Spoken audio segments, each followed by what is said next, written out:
couple of years back, Konami combined with developer Ukes, who makes all those, great SmackDown games for the WWE license, to create an all-female wrestling game called Rumble Roses for the PlayStation 2. It was kind of terrible. Now Rumble Roses is on the Xbox 360, and Rumble Roses is XX, XX, whatever. And for all intents and purposes, it's really kind of the same deal as it was on the PlayStation 2, though they took out a couple of things like the absolutely awful story mode from the PlayStation 2 game, and they actually added online play, which does add some value to what was a pretty barren package beforehand. Unfortunately, the game also does a lot of the same just kind of weird, creepy stuff that the PlayStation 2 game did, and it's actually gotten even more kind of weirdly voyeuristic about it. The single-player experience of Rumble Roses XX doesn't really have a steady career mode or story mode or anything that really kind of explains itself.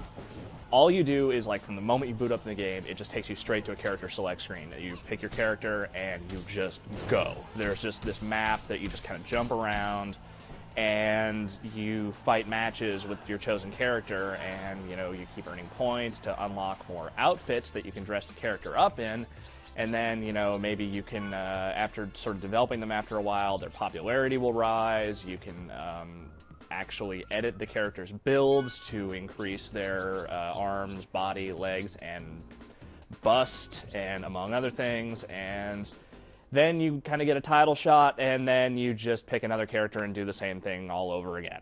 That's it. That is the extent of the single-player experience in Rumble Roses XX. There is no real tangible feedback about what you're supposed to be doing with any of this. You just kind of do it, kind of fumble through it, and hope for the best.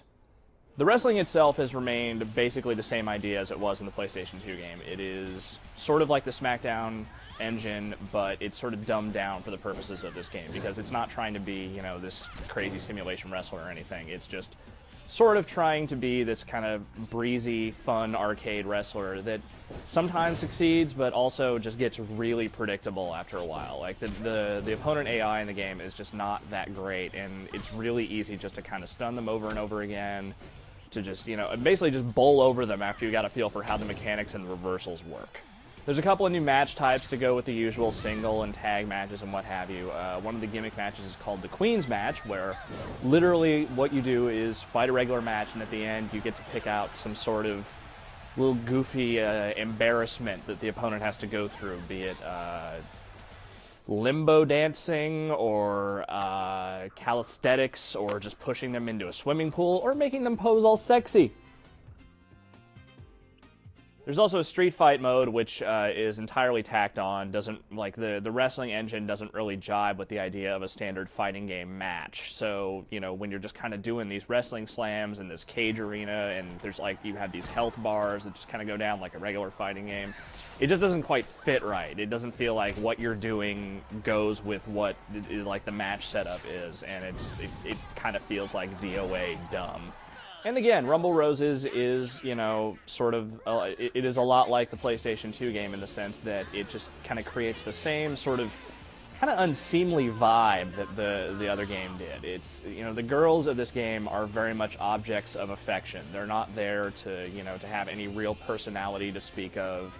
They don't say much, which is actually probably a blessing considering the voice acting in the last game was just god-awful. So, but in this case, it's just like they're there to dance for you, to shake their asses, to, kind of jiggle their chests in front of you, and, they've gone so far in this game as to actually let you put them, dress them up in outfits and, have them pose in sexy ways, and you can take photos of them and trade them with people online. It has gone to that next level of softcore porn to where it's just, adolescent boys, they're gonna love it, but if you have, if the whole idea of just, dressing up polygonal women and having them, jiggle their, jiggly parts in front of you makes you at all uncomfortable, you're gonna hate this game.